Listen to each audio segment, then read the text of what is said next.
Jason and Mark, thanks for allowing me this time and the continued relationship we have. I truly appreciate it. And for those of you listening in, the trust that you show in the Capital Group in being investors with us doesn't go unnoticed.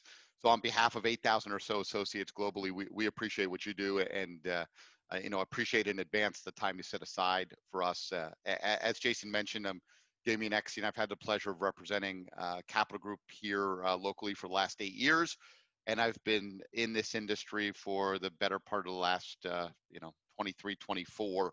I remember having hair when I started. So Jason, you have something to look forward to maybe. Um, but again, thank you for having me on today. And in terms of Outlook 2021, let me maybe first spend a moment talking about 2020. And I don't know that there's a better word that I can use than weird.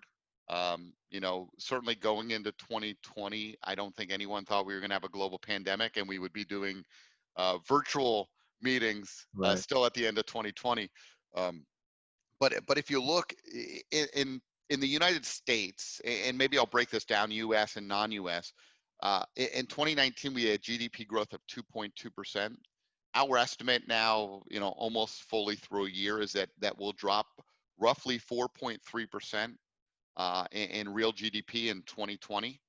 That's a pretty sizable drop. But the good news is this: we feel that you're rounding the corner. And that our estimate for U.S. GDP growth in 2021 is 3.1%. So we believe that the worst from a economic perspective in the U.S. is behind us. Now, we could talk more about the market and that perspective go forward. But from just a GDP perspective, we certainly see a rounding of the corner towards recovery. If you look outside the U.S., maybe I break it down, Eurozone and emerging markets. The Eurozone in 2019 was positive 1.3, and it fell quite a bit more than the U.S. It fell 8.3% in 2020. And our estimate for 2021 is a growth of 5.2% in the Eurozone. And then in the emerging markets, they grew 3.7% in 2019, fell 3.3% during 2020. So 2019 up 3.7, 2020 down 3.3.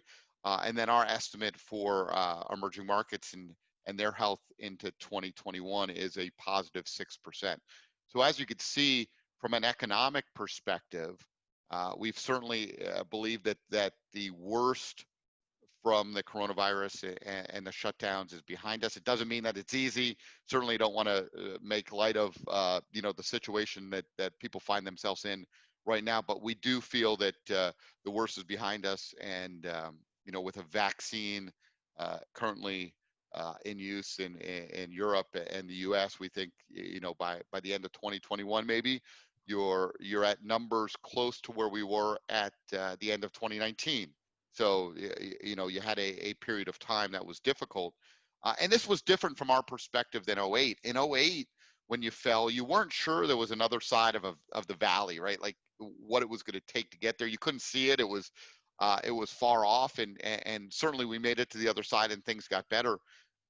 This time we saw the other side of the valley from the get-go. Now, you didn't know the depth with which you were going to fall, but we felt pretty confident from the get-go that we would get to the other side. We could see it, and the nice part is feeling that we've made the toughest part of the journey from an economic perspective, and we're heading towards the other side. Great. Thanks, Damian. Can you elaborate a little bit? So talking about kind of the worst is behind us, but with, talks of additional stimulus, we've had a few rounds already. Can you kind of dive into what the effect of additional stimulus and spending and assistance would do to the U.S. economy, and how that would kind of ripple through to international markets as well? Yeah, certainly the U.S. market is like stimulus, and it looks like we might get another $1 trillion, which would put, over the course of 9 months, north of $3 trillion of stimulus. And we might be in a Goldilocks scenario right now. And I say might, things change pretty rapidly, but low interest rates and good growth is a recipe for stock market appreciation. Mhm. And it looks like, from our estimate, 3.1% growth. That's certainly, as good as we've seen in any time recently in the U.S. And interest rates, the 10-year below 1%. And our view that rates stay lower for longer paints a scenario where you could see equity prices go up. Now, from our perspective in the U.S., we think you want to be cognizant of a potential stock market rotation. Right, the first wave of coronavirus is sort of favored the secular growth companies that were helped by coronavirus, and think technology, healthcare.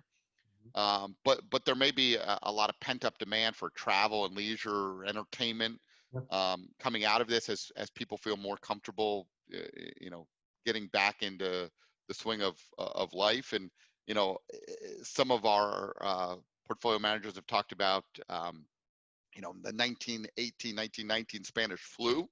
Mm, What followed was the Roaring Twenties. People wanted to get out and yeah. take advantage of, sort of that lost couple years. They just have that pent up demand. And I don't want to suggest that you don't want to own Amazon and Netflix, and that you want to own, travel companies only.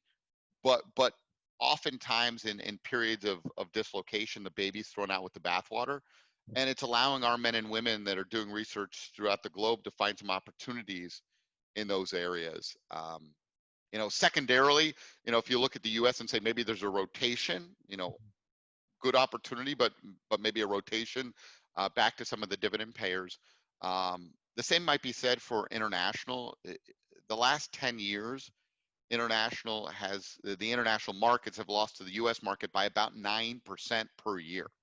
Mhm. That's following a decade where international led the U.S. by 4 to 5% a year. So it seems to go it rolls over time. Um, one of the areas or one of the things that makes us feel that there's an opportunity outside the U.S. is what we believe might be a weakening dollar. So if you think about investing overseas, if you want to buy a stock outside of the U.S., the first thing you have to do, or the first thing I would have to do, is take my dollars and put them into another country's currency, Mhm. and then I would buy the stock. And if the stock went up 25%, any stock goes up 25%, the first thing I do is I tell my wife, because I want her to believe that I'm smart. Um, so just imagine in that scenario, I bought a stock outside the country, and it went up 25%, and I went and I sold it to take advantage of that upside. Well, before I could bring it back into the United States, I have to take it out of that currency, bring it back to the dollar. Now, to make this simplistic, let's imagine the dollar went up 30% over that time frame. So the stock's up 25, but the currency I bought it in went down 30% to the dollar. Well, net I've lost. Right. So we've had a period of time over the last 8, 9 years where the dollar's been really strong, and it's been a headwind to international investing. Got it. Um, our feeling at the Capital Group is that there's some phenomena, some reasons that we believe the dollar could weaken, uh, partly because of that stimulus we talked about earlier, right? All of that spending Right. has an effect on the dollar. So you talk about $3 trillion of extra spending on top of the fact that we had a big deficit and debt anyway. Mhm. Um, if you saw a period of time where the dollar weakens, that would create a tailwind to international investing. So on top of stocks there being attractive, not all stocks, like there's nothing absolute. Our team does a lot of research, but they are finding some opportunities outside of the U.S. For companies that have global brand distribution. And this may be the perfect time to own some. So, I'm not suggesting to anyone on this call um, that they should sell all of their U.S. and buy international. But it might be something that we look at in building portfolios. If somebody was underweight, which, if you were underweight international the last 10 years, good on you.